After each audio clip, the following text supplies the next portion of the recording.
పొరుగు తీయగలరా? నేను పాడరా? ఇంకోసారి పాడి మిమ్మల్ని భయపెట్టరా? ఆగరా? మిమ్మల్ని ఆగరా? ఏమండి ఏమిటా హడావిడి? అవును వాళ్ళు ఎందుకు అలా పారిపోతున్నారు? ఏం లేదు లక్ష్మి, ఏం తోచుకో పాట కట్టి పాడాను, అందులో 2 ముక్కలు పాడాను అంతే.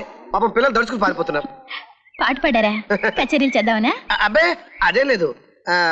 ఓ అమ్మాయికి మనసు ఇవ్వాలంటే పాట పాడటమే మార్గం అని ఎవరో చెప్పారు, అందుకని పాట మొదలెట్టానంతే. పిరిగి సన్నాసులు పాపం పారిపోయారు. నేను వింటాను, పాడండి. నువ్వు విని బాగుందంటే నాకు అదే చాలు. కూర్చొని మొదలెట్టానా? పర్వాలేదు, నుంచరే పాడండి. నేను విని బాగుందంటాను, పాడండి.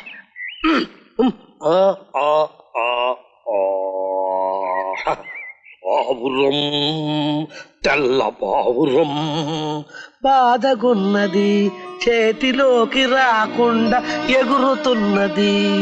పావురం తెల్ల పావురం, పావురం తెల్ల పావురం బాధగున్నది, చేతిలోకి రాకుండా ఎగురుతున్నది. మహాలక్ష్మి, వివాహ భోజనంబు వెంతైన వంటకంపు తెయ్యారవారి లొల్ల లొల్ల.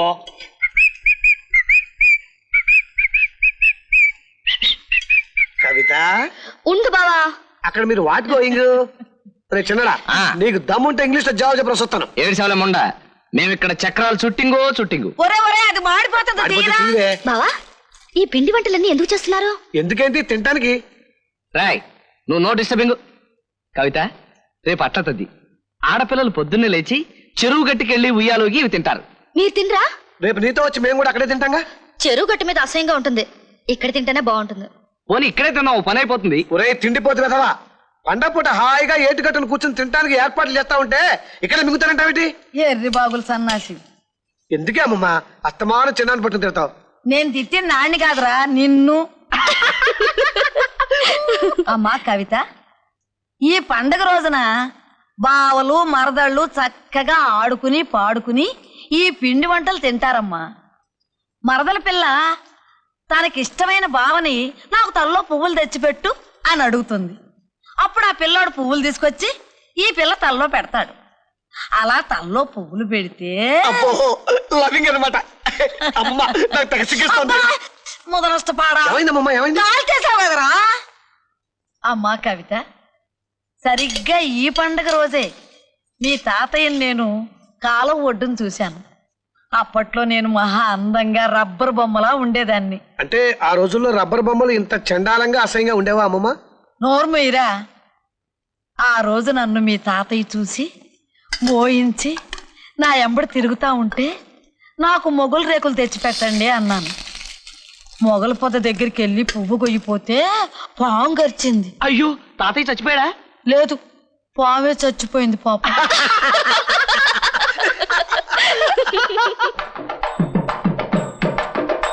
కవిత, దా కూర్చో. కవిత కవిత అక్కడ కూర్చో, కూర్చో. సిట్. కవిత, ఇదిగో ఆ గుడ్డ మంచిది కాదు. పొద్దున వాడు దాంతో బూజు దులిపాడు. ముందు కూర్చో బాగుంటుంది. దీని మీద కూడా ముందు కూర్చోవచ్చురా. చిన్నోడా, ఏం పెద్దోడా? కవిత నీ సైకిల్ మీద పంపిద్దాం అనుకున్నాను రా. అయితే ఇంకే రా కవిత. ఆ టైర్ లో గాలి తక్కువగా ఉంది, రిమ్ ఉంగిపోతుందేమో నా బాధ. ఏం పర్లేదురా, నేను కవితను సైకిల్ మీద కూర్చోబెట్టుకుని తొక్కను. తోసుకెళ్తావా? మోసుకెళ్తా. ఆ పనిలో మన ఇద్దరం చేద్దాం రా. నోర్మయ్.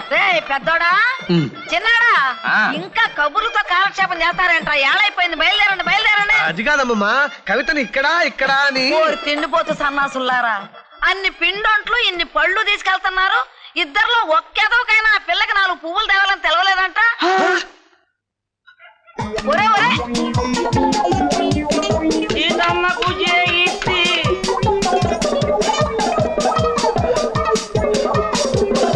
రావులు పూలు కావాలి. ఎంతకి? అన్ని నా 50 రూపాయలు అయితే మరి. ఏం పర్వాలేదు, తీసుకు 50 రూపాయలు త్వరగా ఇవ్వు.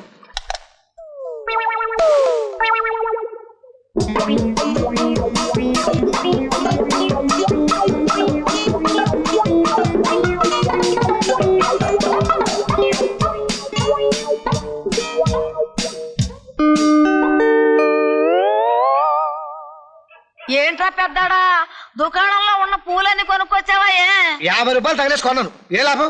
ఏ కవితను తీసుకుని వెళ్ళిపోతున్నాడు కదా చిన్నాడు. మన చిన్నాడు పక్కాడ దొడ్లో గులాబీ పువ్వు తీసుకొచ్చి కవితల్లో పెట్టి సైకిల్ మీద ఎక్కించుకుని తుర్రుమన్నాడు. ఆ చిన్న వినాయకుడు పూవిస్తే మాత్రం పెదబాబు గారు వచ్చేదాకా ఉందామని ఈ కవిత అనక్కర్లా, పుర్రున సైకిల్కి తుర్రున పోవటమేనా? పాపం కవిత నువ్వు వచ్చేదాకా ఉందామని అందరా. ఆడసలే జీళ్లపాకం లాంటాడు, ఎక్కడికి వెళ్తే అక్కడ అంటుకుపోతాడు, ఒక పట్టాన తెమిల్ రాడు, మీరు వెళ్ళండి అమ్మా అని నేనే పంపించా. నువ్వు పంపావా? అసలు నీ అరాచకానికి అంతుంటదా? నోరు మొయ్యరా మొద్దు సచ్చినాడా, నీకు అసలు ముద్దు ముచ్చట తెలుసా అంటరా? పెద్ద గొప్పగా తీసుకొచ్చాడు గంపిడి పూలు, తీసుకెళ్లి బజార్లో ఎవరికైనా మారుపేరానికి అమ్ముకో.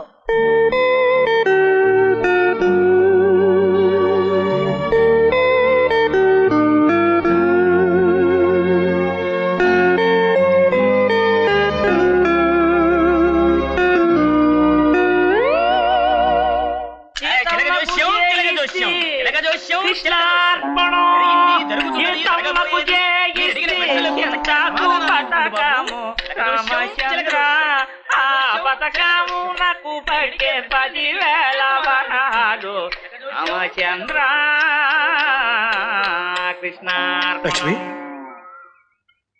పండగ రోజు నువ్వు ఇక్కడే ఉండిపోయావేటి? ఇంకా నాకు పండగ ఏమిటి? నా పువ్వు బొట్టు పైవాడు తీసుకెళ్లిపోయాడుగా.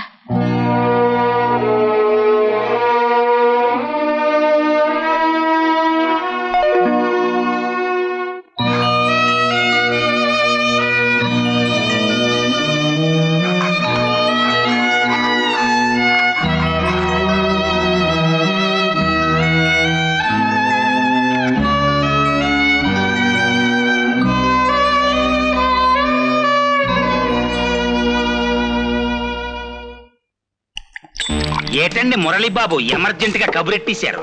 తేలు, ఆ చిన్నోడు పెద్దోడు మీద కసి తీర్చుకోవాలన్న నా కోరికలాగే ఉండిపోయింది.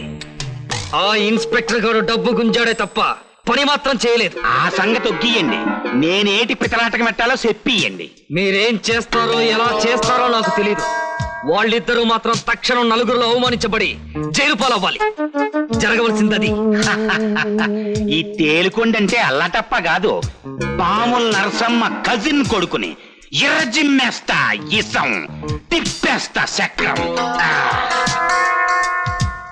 ఒరే పెద్దోడా, అచ్చోసిన ఆంబోతులాగా వీధి వెంబడబడి తిరుగుతున్నావు. పని పట లేదా? ఏం చేయమంటావేంటి? ఉన్న పని పోయింది, కొత్త పని దొరకటం లేదు. అట్టాగా మొన్న మా పిల్లోడికి తేలికొండగాడు ఉద్యోగం ఇప్పించాడు. మహానుభావుడు. ఒకసారి వెళ్ళి కలిసి రాకూడదు? ఏమిటి ఆ తేలుకోండి కన్నా? అవసరం మందైనప్పుడు తప్పదు మరి. వెళ్ళి ఒకసారి కలిసిరా. ఏటి, నీకు పని కావాలా? మీకు అప్పిస్తేనే నా ఒళ్ళు ఓనం చేశారు, ఇప్పుడు పనిస్తే నన్ను ఏకంగా మర్డర్ చేద్దామనా? మీకు డబ్బు ఇచ్చి పనులు ఇచ్చి ఎదురు తన్నిచ్చుకోవటం అటేటి? మేమేనేంటి నేను కొట్టేది? ఊళ్ళో వాళ్ళందరూ పెచ్చగొట్టడు కొడుతున్నారు. ఒర్రేయ్ అయ్యా, లోపలికి వెళ్ళిన సొక్కట్రా. తగనండి అయ్యా. లోపల నా సెకండ్ ఫ్యామిలీ ఉన్నారు, కొంచెం రెస్పెక్ట్ ఇచ్చి మాట్లాడు. అలా బయటికి వెళ్ళిపోచ్చేద్దాం పద. మా మావ కూతురు మా వైభవంగా బతికిందయ్యా. మా చెన్నింట్లో నానా అవస్థ పట్టం చూస్తుంటే కడుపు తరుక్కుపోతుంది. బాగా డబ్బు కూడబెట్టి కవిత జీవితం బాగు చేయాలి, అందుకే పని ఇవ్వమంటున్నాను. నా దగ్గర ఒకే ఒక్క పనుంది, నువ్వు చేయగలవా? ఆ పని ఏదో చెప్పిసావో. ఏటి లేదు, అడవిలో చెట్లు నరకాలంతే. చెట్ల ఇప్పుడున్న తిక్కకి మనుషులు బుర్రలే నరకాలనిపిస్తుంది. మడుసుల బుర్రలను అడిగితే రేట్ ఇవ్వర్రా. మామూలు సెట్ అయితే 50 రూపాయలు ఇస్తాను, మంచి గన్నం సెట్ అయితే 150 ఇస్తాను, చూసుకో మరి. అప్పుడైతే మంచి కదప చెట్లు నరుకుతాను. ఇదిగో కూలి మాత్రం ఎగ్గొట్టామంటే అప్పుడు చెట్లు నరకను, నీ మెడ నరికేస్తాను. ఇదిగో పనిసేసుకు బతకాల్సిన అడవి, ఇలాగ నరుకుతాను సంపుతాను అనకూడదు. నీకు ఇష్టమైతే నన్ను అయ్యగారు బాబుగారు అని పిలు, లేదు వాళ్ళకింకా. అంతేగాని నన్ను నరికేస్తానంత వేటి, ఇది ఎక్కడ ప్రతి నాటకం? బుద్ధిగా పని చేసుకో, సంపాదించుకో. ఇంకా ఇంకా